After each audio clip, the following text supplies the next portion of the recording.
तो कांग्रेस की तरफ से ये घोषणा पत्र जिसे नाम न्याय पत्र दिया गया है, उसी का यहां पर ऐलान किया जा रहा है। कांग्रेस का घोषणा पत्र जो गरीबों को समर्पित कांग्रेस पार्टी बता रही है।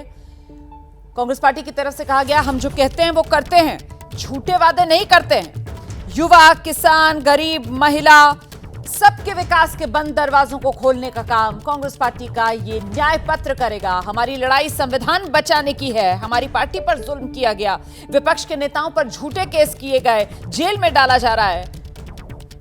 मोदी सरकार डरी हुई है, दुनिया भर में घूमा है, लेकिन मणिपुर प्रधानमंत्री नरेंद्र मोदी नहीं जा पाए। ये पूछ रहे हैं सवाल मल्लिकार्जुन खड़गे कि आखिर क्यों नहीं जा पाए मणिपुर प्रधानमंत्री नरेंद्र मोदी, और इसके जवाब में खुद ही कह रहे हैं कि प्रधानमंत्री नरेंद्र मोदी मणिपुर इसलिए नहीं जा पाए क्योंकि उन्हें डर है।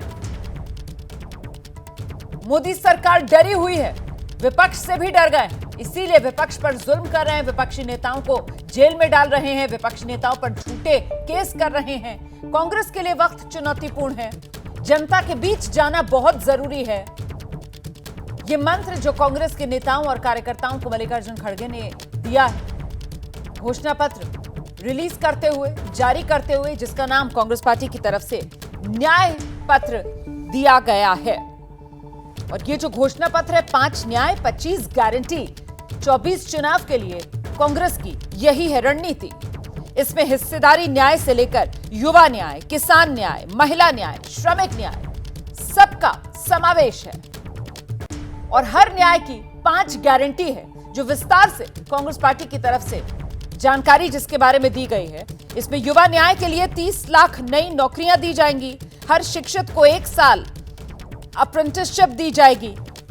इतना ही नहीं, किसान न्याय के तहत एमएसपी को कानूनी दर्जा, जो मांग किसानों की तरफ से की जा रही है, वो पूरा करने का वादा कांग्रेस पार्टी की तरफ से किया गया है। नारी न्याय के तहत गरीब परिवार की एक महिला को 1 लाख रुपए सालाना दिया जाएगा। श्रमिक न्याय के तहत मुफ्त स्वास्थ्य जांच, दवा और इलाज की तैयारी और न्यूनतम मजदूरी 400 रुपए प्रतिदिन करने का कांग्रेस की तरफ से अपने न्याय पत्र में वादा किया गया है देश की जनता से। सीधे आपको लेकर चलेंगे, हमारे साथ हमारे सहयोगी जैनेंद्र इस वक्त मौजूद है। जरा जानते हैं जैनेंद्र से इस न्याय पत्र के और कौन से हाई पॉइंट्स हैं। जैनेंद्र, जरा रखिए विस्तार से दर्शकों के सामने। बिल्कुल, देखिए रोमाना, सबसे पहले जिक्र किया गया है जाति जनगणना का, आरक्षण की सीमा बढ़ाने का। एक नई बात है वो ये है कि ईडब्ल्यूएस आरक्षण में जो लाभ है वो सभी वर्गों को मिलेगा। फिलहाल जो ईडब्ल्यूएस आरक्षण का लाभ है वो सिर्फ उन वर्गों को मिलता है जो अन्य किसी आरक्षित वर्ग में नहीं है, लेकिन कांग्रेस अपने घोषणा पत्र में कहा है कि ईडब्ल्यूएस आरक्षण में सभी वर्गों को शामिल किया जाएगा। एक और बड़ी बात यह है कि निजी शैक्षणिक संस्थाओं में भी आरक्षण मुहैया कराएगी, आरक्षण का लाभ कांग्रेस देगी, इसका जिक्र घोषणा पत्र में है। और इसके अलावा स्वास्थ्य की अगर बात करें तो 25 लाख तक मुफ्त इलाज के लिए कैशलेस बीमा जो राजस्थान की गहलोत सरकार देती थी, उसी की तर्ज पर केंद्र सरकार के स्तर पर योजना लाने की बात कही गई है। और इसके अलावा अग्निपथ योजना बंद की जाएगी, जो भारतीय फौज में, सेना, वायुसेना, नौसेना में जो भर्ती की जो नई योजना है, अब जो इकलौती योजना है जिसके तहत अब भर्ती हो रही है अग्निपथ योजना, इसका विरोध कांग्रेस करती रही है और घोषणा पत्र में जिक्र किया गया कि यह योजना बंद की जाएगी। पेपर लीक के मामलों में फास्ट ट्रैक कोर्ट बनाने की बात कही गई है और मुआवजा देने की बात कही गई है। सरकारी नौकरियों में 50% आरक्षण, महिला आरक्षण दिया जाएगा। आपने बता दिया कि गरीब परिवारों की महिलाओं को, सबसे बुजुर्ग महिला को 1 लाख रुपए देने का वादा किया गया है। साथ ही एक बड़ा ऐलान यह भी है कि सरकारी नौकरियों में 50% महिला आरक्षण होगा। किसानों की बात करें तो वो आपने जिक्र किया कि एमएसपी गारंटी कानून बनाया जाएगा। स्वामीनाथन आयोग की सिफारिश के अनुकूल मनरेगा मजदूरों के लिए 400 रुपए की दैनिक मजदूरी उनकी होगी, ये तय की जाएगी। इसके अलावा रोमाना, बड़ी बात कांग्रेस के घोषणा पत्र में यह है कि नोटबंदी, रफाल सौदा, पेगासस मामला, पीएम केयर फंड और चुनावी फंड की जांच होगी, इसका जिक्र कांग्रेस के घोषणा पत्र में है। और साथ में एक दिलचस्प बात यह भी है, कांग्रेस के घोषणा पत्र में लिखा है कि बीजेपी में शामिल हुए उन नेताओं की जांच होगी जिन पर पहले तो भ्रष्टाचार के आरोप थे, लेकिन बाद में उन मामलों पर कार्रवाई नहीं हुई। तो ये जो 2 बिंदु हैं, बाकी तो लोक लुभावने वादे हैं, लेकिन ये 2 ऐसे बिंदु हैं जिन पर कि विवाद संभव है, पॉलिटिकल डिबेट इस पर काफी ज्यादा होगी। कांग्रेस ने एक बार फिर से रफाल का मुद्दा अपने इस घोषणा पत्र में शामिल किया है, उसमें नोटबंदी को भी जोड़ा है, पेगासस मामले को जोड़ा है, पीएम केयर फंड को भी उसमें रखा है और चुनावी बॉन्ड। आपके पास जरा सुन लेते हैं, राहुल गांधी इस वक्त अपनी बात रख रहे हैं। this election is about those who are trying to destroy the Constitution and destroy democracy in this country versus those who are trying to protect the Constitution and protect democracy in this country. We do believe that it is very important, once this fight is won, that we look after the interests of the vast majority of our people, that India is not run for 2 or 3 large conglomerates, large businesses, that it is run for the vast majority of people, that we are not a nation of monopolies, we are a nation where there is fair competition among businesses. So I think it's important to understand that this election is a fundamentally different election. I don't think democracy has been as much at risk, the Constitution has been as much at risk as it is today. In Hindi sir, ये जो चिदम्बरम जी ने कहा उससे मैं सहमत हूं, मगर ये जो चुनाव है ये लोकतंत्र को और संविधान को बचाने का चुनाव है। एक तरफ एनडीए नरेंद्र मोदी जी जो कॉन्स्टिट्यूशन पर आक्रमण कर रहे हैं, लोकतंत्र पर आक्रमण कर रहे हैं, इंस्टीट्यूशंस को कैप्चर कर रहे हैं, और दूसरी तरफ इंडिया अलायंस जो कॉन्स्टिट्यूशन की रक्षा करता है, लोकतंत्र की रक्षा करता है। तो ये चुनाव इन दोनों फोर्सेस के बीच में है। धन्यवाद। मौसमी सिंह, आज तक।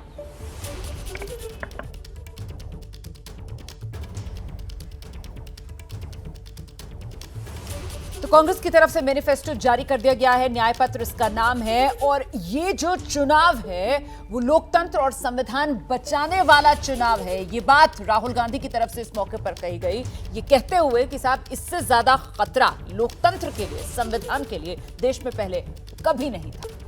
12 से 2 पॉलिटिकल शो देख रहे हैं आप, आपके साथ मैं हूं रुमाना इसार खान, और इस वक्त की बड़ी खबर ये कि अब से कुछ देर पहले कांग्रेस पार्टी की तरफ से 24 चुनाव के लिए मैनिफेस्टो, घोषणा पत्र, न्याय पत्र के नाम से जारी किया गया है। इस मौके पर वहां एबीपी न्यूज संवाददाता ने राहुल गांधी से सवाल किया, जिस पर राहुल गांधी की तरफ से जवाब दिया गया है तमाम एजेंसियां बीजेपी के कंट्रोल में है।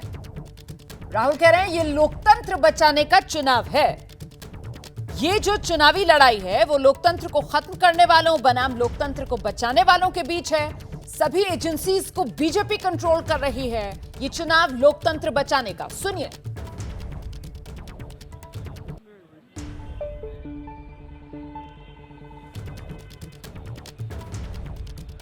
राहुल जी, लास्ट टाइम पिछले लोकसभा चुनाव में राहुल जी आपने मुझे याद है कहा था, you were convinced that time कि मोदी जी जा रहे हैं, मोदी जी का वक्त खत्म हो गया है। राजनीतिक चुनौती मानते हैं सर 2024 के चुनाव में? देखिए, 2019 में ये शुरू हुआ, आज ये एक तरह पीक पे पहुंच गया है।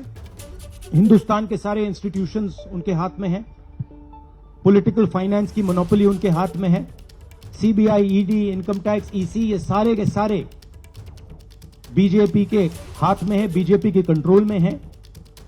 तो जैसे मैंने अपने भाषण में कहा, cricket match is a rigged match. Cricket match is not a fair match. उसमें चाहे सोशल मीडिया की बात करें, आप हमारे नेताओं के, ऑपोजिशन नेताओं की सोशल मीडिया देख लीजिए, मेरा यूट्यूब देख लीजिए, मेरा फेस टाइम देख लीजिए, फेसबुक देख लीजिए, इंस्टाग्राम देख लीजिए, तो ये सारा का सारा स्ट्रक्चर कंट्रोल्ड है, रिग्ड है। इसलिए बहुत जरूरी है कि जनता इस बात को समझे कि ये नॉर्मल चुनाव नहीं है, ये लोकतंत्र को बचाने का, संविधान को बचाने का चुनाव है, और इसको लड़ना और जीतना बहुत जरूरी है। ये चुनाव 2-3%, 5% और बाकी हिंदुस्तान के बीच में चुनाव है।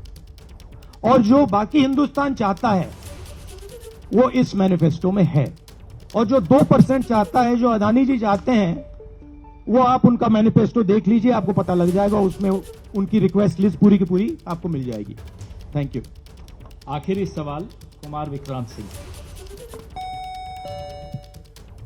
राहुल गांधी को आपने सुना, जो कह रहे हैं 24 चुनाव जो है वो लोकतंत्र बचाने का चुनाव है, 24 चुनाव जो है वो संविधान बचाने का चुनाव है। सीधे निशाने पर एक तरीके से मोदी सरकार, प्रधानमंत्री नरेंद्र मोदी को लेते हुए इस मौके पर राहुल गांधी, और दूसरी तरफ प्रधानमंत्री नरेंद्र मोदी चुनाव प्रचार कर रहे हैं। राजस्थान के चूरू में प्रधानमंत्री नरेंद्र मोदी का संबोधन शुरू हो गया है। सीधे आपको लेकर चलते हैं। विकसित भारत होने के संकल्प पर काम कर रहा है, और इसमें राजस्थान की बहुत बड़ी भूमिका है। जब राजस्थान विकसित होगा तो भारत भी विकसित होगा। बीते 10 साल में मोदी ने देश में जो काम किए हैं, उन्होंने विकसित भारत की नींव तैयार कर दी है। आज पूरी दुनिया हैरान है कि भारत इतनी तेजी से कैसे विकास कर रहा है। दुनिया को पता नहीं है कि भारत की इस मिट्टी की बात ही कुछ और है। हम जो ठान लेते हैं वो पूरा करके दिखाते हैं। पिछले 10 साल में आपने देश को बदलते देखा है। आप याद करिए, 10 साल पहले तब देश कितनी खस्ता हालत में था। कांग्रेस के बड़े बड़े घोटालों और लूट के कारण अर्थव्यवस्था चरमरा गई थी। दुनिया में भारत की साख गिरती जा रही थी। आजादी के इतने दशक बाद भी देश के लोग जीवन की छोटी छोटी जरूरतों के लिए जूझ रहे थे। करोड़ों गरीबों के सर पर छत नहीं थी।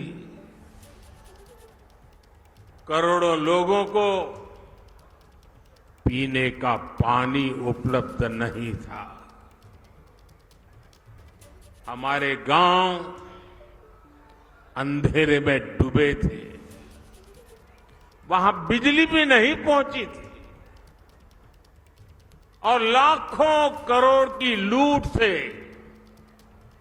सरकारी खजाना खाली ही रहता था।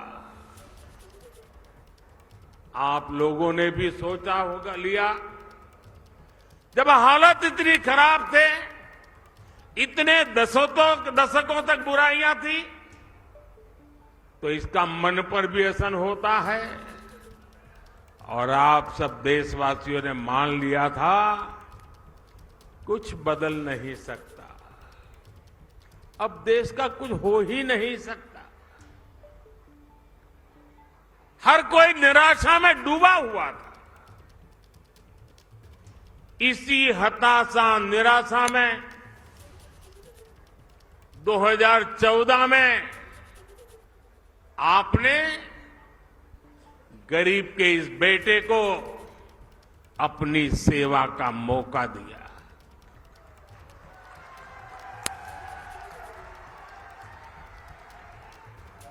हताशा निराशा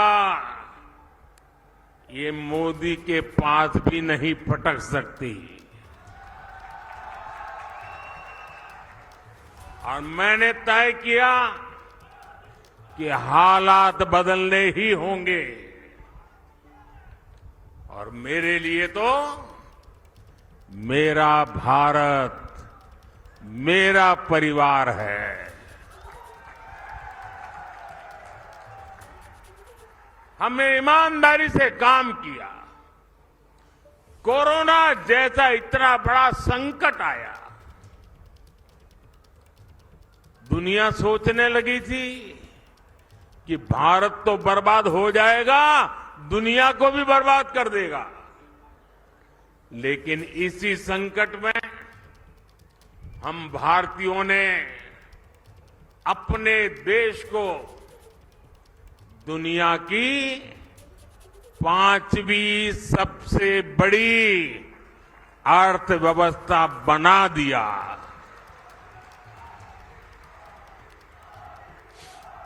हम भी कह सकते थे भाई क्या करूं, पूरी दुनिया में आपदा आई है, हमारे यहां भी आपदा आई है, मैं क्या करूं। और हो सकता है देश वाले मान भी लेते, लेकिन मोदी ने वो रास्ता नहीं चुना। चुनौतियों को चुनौती देना, यही तो हमारी मिट्टी की ताकत होती है।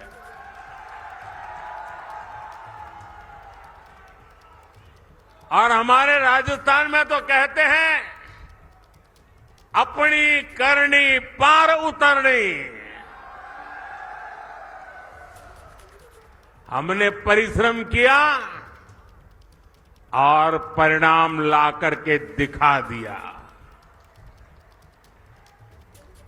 10 वर्षों में हमने करोड़ों गरीबों को प्रधानमंत्री आवास योजना के तहत पक्के आवास दिए, पक्के घर दिए, जिनकी 3-3, 4-4 पीढ़ी झुग्गी झोपड़ी में जिंदगी गुजारती थी, जो फुटपाथ पर जीने के लिए मजबूर थे, ऐसे करोड़ों लोगों को पक्के घर दिए। और मुझे खुशी इस बात की है कि हमने जो पक्के घर दिए ना, उसमें अधिकतर पक्के घर मेरी माताओं, बहनों, बेटियों के नाम पर है। वरना हम तो जानते हैं हमारी समाज रचना ऐसी रही है कि घर होगा तो पुरुष के नाम पर, गाड़ी होगी पुरुष के नाम पर, खेत होगा पुरुष के नाम पर, दुकान होगी पुरुष के नाम पर, सब कुछ पुरुष के नाम पर। मोदी ने तय कर लिया कि सरकार जो घर देगी वो मेरी महिलाओं के नाम पर होगा। आप याद करिए, पहले जब घर बनाने के नाम पर योजनाएं आती थी, तब क्या होता था, गरीब को पता भी नहीं चलता था। उसके नाम का पैसा सरकार में बैठे लोग और उनकी पार्टी के लोग खा जाते थे। लेकिन अब पैसा सीधे गरीब के खाते में जा रहा है। अब गरीब को पक्का घर भी मिल रहा है, घर में जरूरत की सुविधाएं भी मिल रही है। साथियों, आज जब हम जल जीवन मिशन योजना लेकर घर घर में पानी का कनेक्शन भी देने का लगातार प्रयास कर रहे हैं। राजस्थान में करीब 50 लाख घरों में पीने का पानी पहुंचाने का कनेक्शन दिया जा चुका है। कांग्रेस सरकार हमारी इस योजना में भी भ्रष्टाचार करने का मौका नहीं छोड़ती थी। अब उन कमियों को भी दूर किया जा रहा है। वहां पीछे सुनाई नहीं देता क्या? सुनाई दे रहा है? अच्छा, ये तो आपका उत्साह है इसलिए।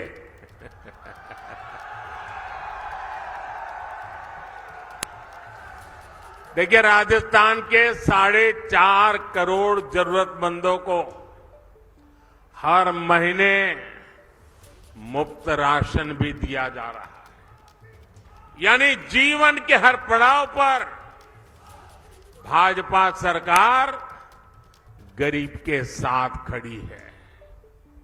जो काम इतने दशक में नहीं हुए, वो हमने 10 साल में करके दिखाए। और इसलिए मैं कहता हूं, जब नीयत सही तो नतीजे सही। और साथियों, 10 साल में जो हुआ, लोग तो कहते हैं बहुत कुछ हुआ, पहले की सरकारों की तुलना में बहुत कुछ हुआ। आप भी कहते हैं, अरे मोदी जी तो रात दिन दौड़ते हैं, काम करते ही रहते हैं, सोते हैं कि नहीं सोते हैं, आप लोग बताते हैं, मुझे पता है।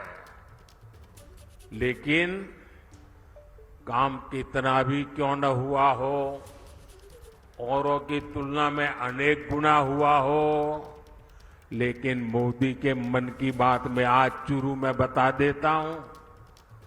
बता दूं? देखिए, जो अब तक हुआ है ना, वो तो ट्रेलर है, ट्रेलर।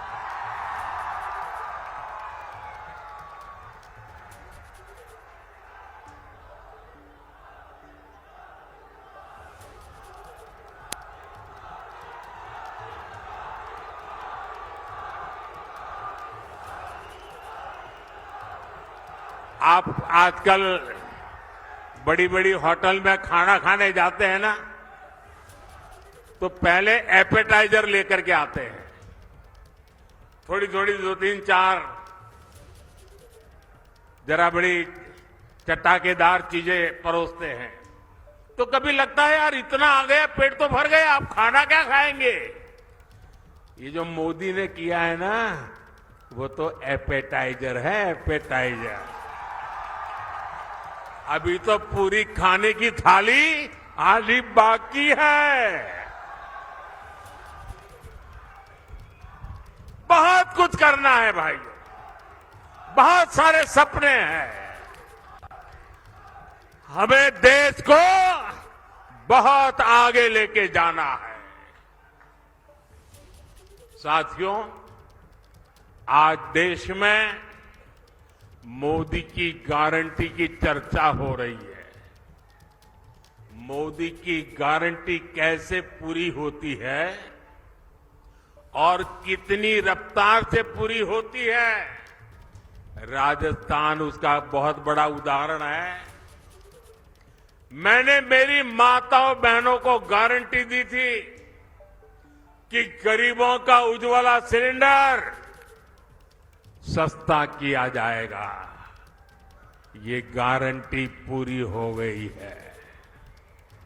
मैंने युवाओं को गारंटी दी थी कि बीजेपी सरकार बनते ही कांग्रेस के पेपर लीक इंडस्ट्री के खिलाफ जांच बिठाई जाएगी। ये गारंटी भी पूरी हो गई है। मैंने ये भी गारंटी दी थी कि राजस्थान का मेरा किसान, शेखावटी के मेरे लोगों के लिए पानी की समस्या को खत्म किया जाएगा। जिस ईआरसीपी प्रोजेक्ट को कांग्रेस ने लटका कर रखा था, हमने उसे न केवल स्वीकृत किया बल्कि तेजी से काम भी जारी है। इससे पीने के पानी और लाखों हेक्टेयर जमीन को सिंचाई का भी लाभ मिलेगा।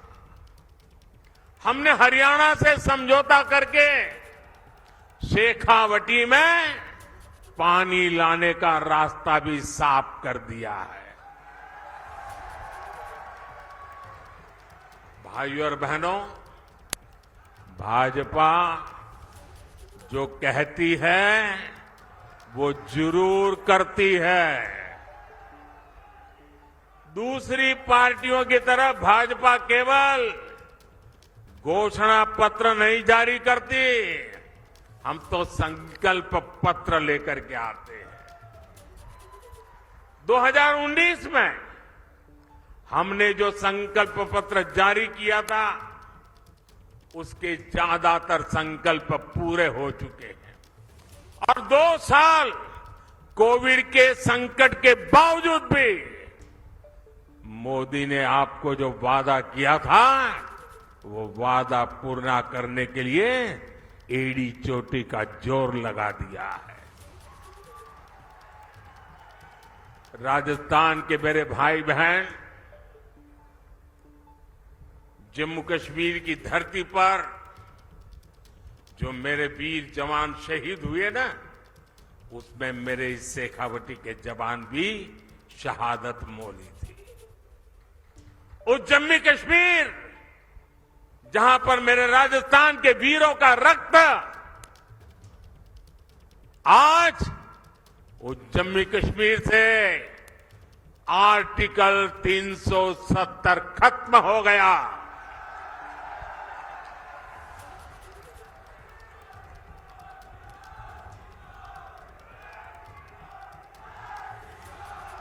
तीन तलाक पर कानून हमारी मुस्लिम बहनों की मदद कर रहा है और मेरी मुसलमान माताएं बहनें समझे, ये 3 तलाक आपके जीवन पर तो खतरा था ही था। मेरी मुस्लिम बेटियों के सर पे तलवार लटकती रहती थी। मोदी ने आपकी रक्षा तो की है, लेकिन मोदी ने हर मुस्लिम परिवार की भी रक्षा की है, क्योंकि मुस्लिम परिवार का वो पिता, वो कभी सोचता था कि बेटी की शादी करके भेजा तो है, 2-3 बच्चे हो जाएंगे, उसके बाद अगर वो 3 तलाक करके वापस भेज देगा तो मैं बेटी को कैसे संभालूं। भाई को लगता था अगर 3 तलाक के कारण मेरी बहन घर वापस आ गई तो मेरा परिवार कैसे चलेगा। हर मां को लगता था कि इतने उत्साह और उमंग के साथ बेटी को शादी करके भेजा है, लेकिन 3 तलाक कह करके अगर बेटी को लौटा दिया तो मेरी बेटी की जिंदगी का क्या होगा। यानी पूरा परिवार 3 तलाक के नाम पर लटकती तलवार के नीचे मुसीबत में जिंदगी गुजारता था। मोदी ने सिर्फ मुस्लिम बहनों को नहीं, सभी मुस्लिम परिवारों की जिंदगी को बचाया है। लोकसभाओं में महिलाओं के लिए आरक्षण का कानून भी संसद ने पारित कर दिया है। ये भाजपा ही है जिसका संकल्प पत्र भी अपने आप में एक गारंटी माने जाना लगा है।